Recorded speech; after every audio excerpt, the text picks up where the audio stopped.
नमस्कार दोस्तों, कैसे हैं आप सब लोग? मैं अपर्णा और आज की क्लास में हम लोग पढ़ने जा रहे हैं एसएसटी में अपना चैप्टर 9 जो है मुगल वंश और स्वायत्त राज्यों का उदय।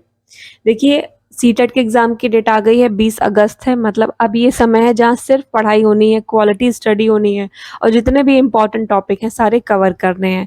तो उसी को ध्यान में रख के आज की क्लास मैंने तैयार की है। तो चलिए शुरू करते हैं आज की इस क्लास को और इसमें पहला क्वेश्चन है किस तरह की चित्रशैली में भारत को एक ऐसे अनूठे भूप्रदेश के रूप में चित्रित किया जाता था जिसकी ब्रिटिश कलाकार सेनानियों को पड़ताल करनी पड़ती थी? इसमें आपका सही है ऑप्शन नंबर डी चित्रोपम चित्रशैली। और ये आपका देखिए 2021 में सीटेट के एग्जाम में पूछा जा चुका प्रश्न है। क्वेश्चन नंबर 2 है, कहा जा रहा है कि निम्नलिखित कथनों को पढ़िए और सही विकल्प का चयन करिए। अब कथन क्या है चलिए देख लेते हैं। कथन नंबर ए है, सम्राट शाहजहां के सिंहासन के पीछे पित्रादूरा के जड़ाऊ काम में पौराणिक यूनानी देवता ऑर्फियस को वीणा बजाते हुए चित्रित किया गया था। ऐसा माना जाता था कि ऑर्फियस का संगीत आक्रामक जानवरों को भी शांत कर सकता था और वे शांतिपूर्वक एक दूसरे के साथ रहने लगते थे। मतलब ऑर्फियस ऐसी वीणा बजाते थे कि अगर जानवर भी लड़ाई कर रहे हो तो वो बंद करके शांतिपूर्वक तरीके से रहने लगते थे। कथन भी है, शाहजहां के सार्वजनिक सभा भवन का निर्माण एक ऐसी दुनिया के निर्माण को सूचित करता था जहां सभी सद्भाव के साथ रह सकेंगे। ठीक है, तो देखिए कथन नंबर बी भी आपका सही है। इस तरह इसमें कौन सा ऑप्शन सही होगा? सी, जो कि कह रहा है कि ए और बी दोनों सही है और ए की सही व्याख्या बी करता है। कैसे ए की सही सही व्याख्या बी कर रहा है?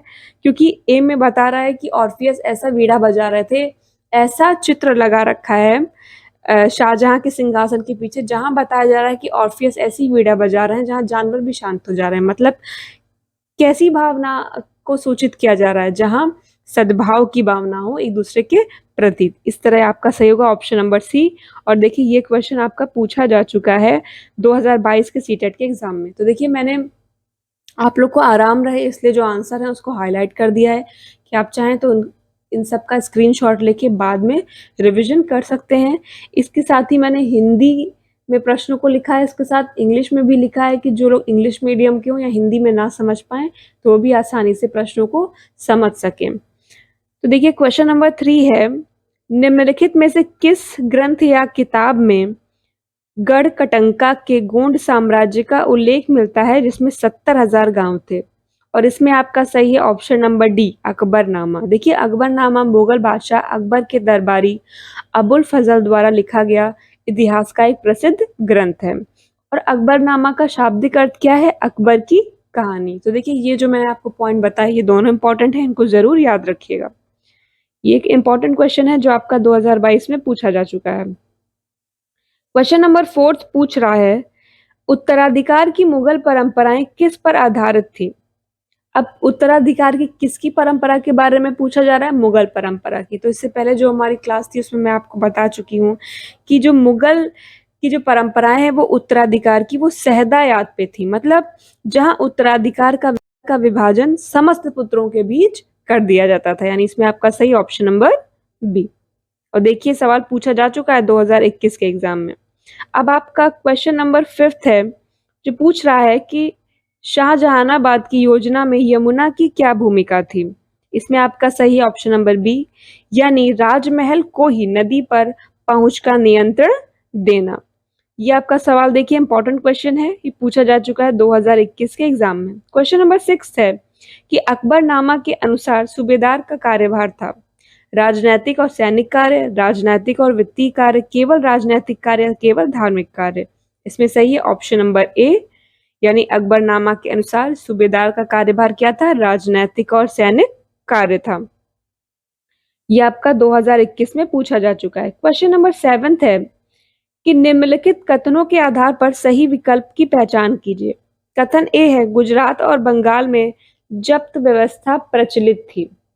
कारण उसका दिया गया है कि यह व्यवस्था उन स्थानों पर लागू की गई थी जहां पर भूमि का निरीक्षण उसका लेखा जोखा सावधानी पूर्वक रखा जाता था।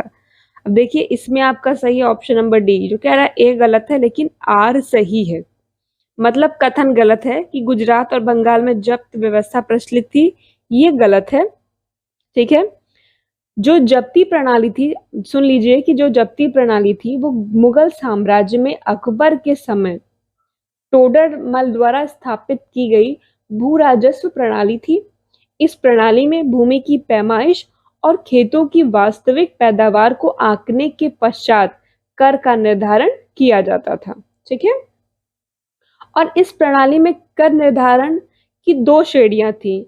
एक को दस्तूर और दूसरे को तहसील कहते थे। ये व्यवस्था बिहार, लाहौर, इलाहाबाद, मुल्तान, दिल्ली, अवध आदि में प्रचलित थी, लेकिन इसका प्रचलन बंगाल में नहीं था। ठीक है, समझ गए सब लोग। और देखिए ये आपका क्वेश्चन पूछा जा चुका है 2022 के एग्जाम में, सीटेट के ही। क्वेश्चन नंबर 8 है, इसमें भी कथन दिए हुए हैं और इसके हिसाब से सही विकल्प का पहचान करनी है आपको। कथन ए है, बहादुर शाह जफर द्वारा विद्रोहियों को दिए गए समर्थन ने लोगों, शासन करने वाले परिवारों पर सकारात्मक असर डाला। कारण, लोगों ने मुगलों को वैकल्पिक शासन के तौर पर देखा जो ब्रिटिश राज्य को चुनौती देने में सहायता कर सकते थे।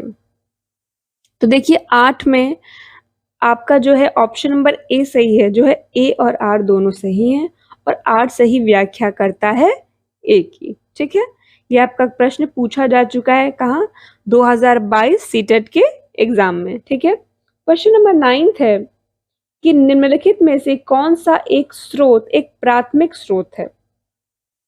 तो कई सारे ऑप्शन दिए हैं, जैसे बाबर का जो था Timurid prince and Mughal emperor, फिर B the great Mughal and where India, see Baburnama memoirs of Babur, या डी द ग्रेट मुगल। तो इसमें आपका सही ऑप्शन नंबर सी यानी बाबरनामा यानी मेमोर्स ऑफ बाबर, ये जिसे कहा जाता है। यह आपका क्वेश्चन 2022 में पूछा जा चुका है। क्वेश्चन नंबर 10 है, ईस्ट इंडिया द्वारा कब्जे में लिए गए प्रांतों का निम्नलिखित कौन सा सही क्रम है। तो देखिए इसमें सही होगा आपका सिंध, अफगानिस्तान, विंध्य का दक्षिण और पंजाब। ठीक है। अब चलते हैं क्वेश्चन नंबर 11 की तरफ। निम्नलिखित दो कथनों को पढ़ें और उपयुक्त विकल्प का चयन करें। कथन ए है, पितरादूर उत्कीर्णित संगमरमर अथवा बलुआ पत्थर पर रंगीन पत्थरों को दबाकर बनाए गए। कथन बी, शाहजहां ने इसका प्रयोग लाल किले में राजकीय न्याय और शाही दरबार के अंतः संबंध पर बल देने के लिए किया था। इसमें आपका सही ऑप्शन नंबर डी यानी ए और बी दोनों ही सही हैं। ये 2021 में पूछा गया प्रश्न है। क्वेश्चन नंबर 12 है, आईने अकबरी के संदर्भ में निम्नलिखित कथनों पर विचार करें और सही विकल्प का चयन करें।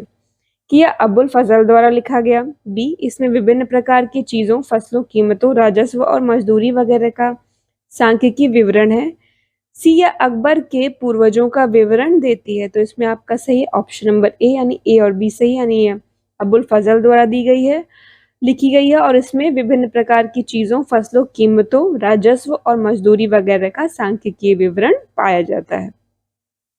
महत्वपूर्ण प्रश्न है, 2021 में पूछा जा चुका है। नंबर 13, मराठा सेना को मुख्य आधार प्रदान करने वाले कृषक पशुचारकों के दलों को क्या कहा जाता है।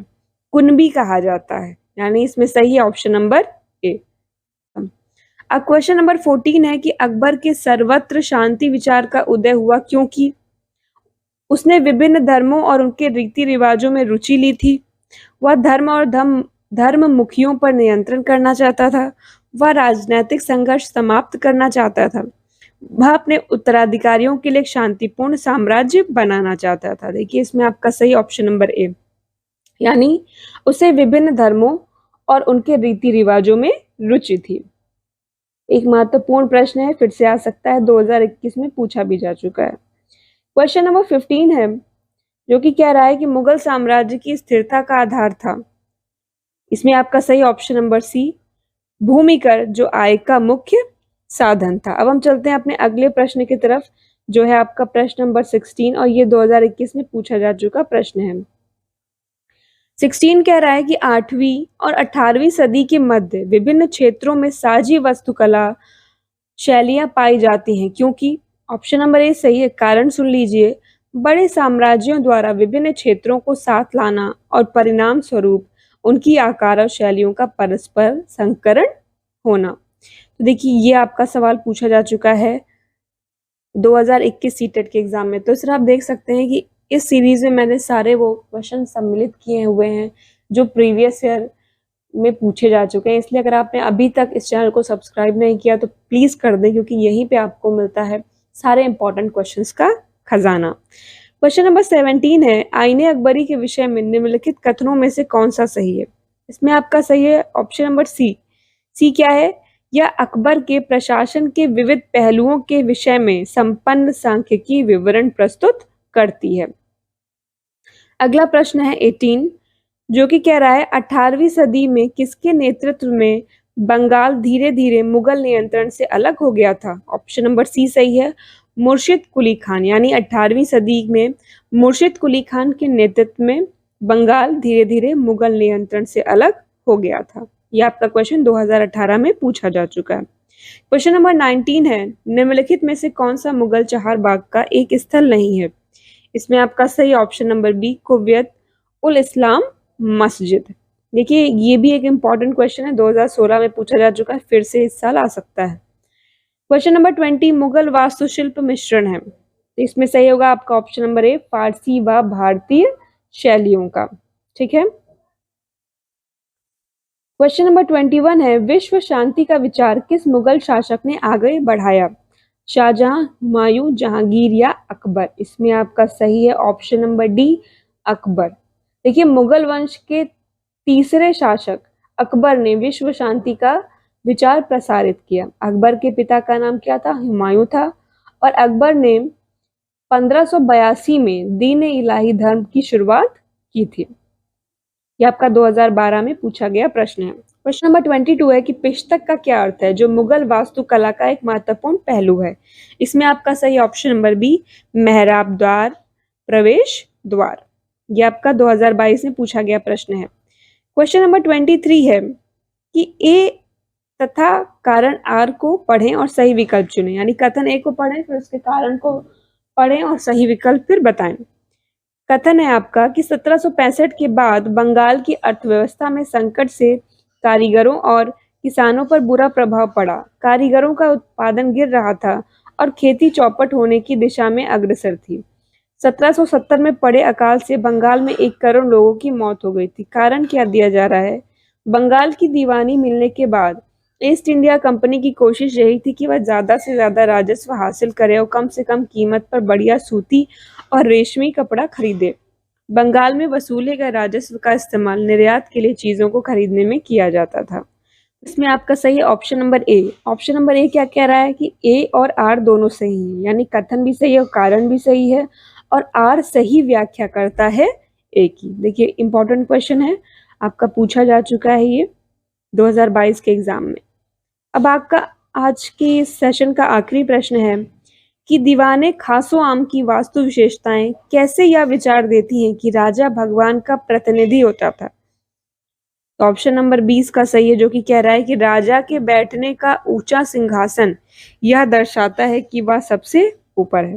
तो देखिए आज की हमारी जो एसएसटी की क्लास थी मोस्ट इम्पॉर्टेंट क्वेश्चंस की, जिसमें हमने आज पढ़ा मुगल वंश और जो स्वायत्त राज्यों का उदय हुआ था उसके बारे में। तो हम आपसे मिलते हैं अपनी अगली क्लास में। तब तक अगर आपने इस चैनल को सब्सक्राइब नहीं किया है तो प्लीज़ सब्सक्राइब कर दें और हमारे चैनल पे इसी तरह आएँ और नए नए प्रश्नों को सीखें और एग्ज़ाम में अच्छे नंबर से आप जिससे पास हो सकें। तो चलिए हम आपसे मिलते हैं अपनी अगली क्लास में।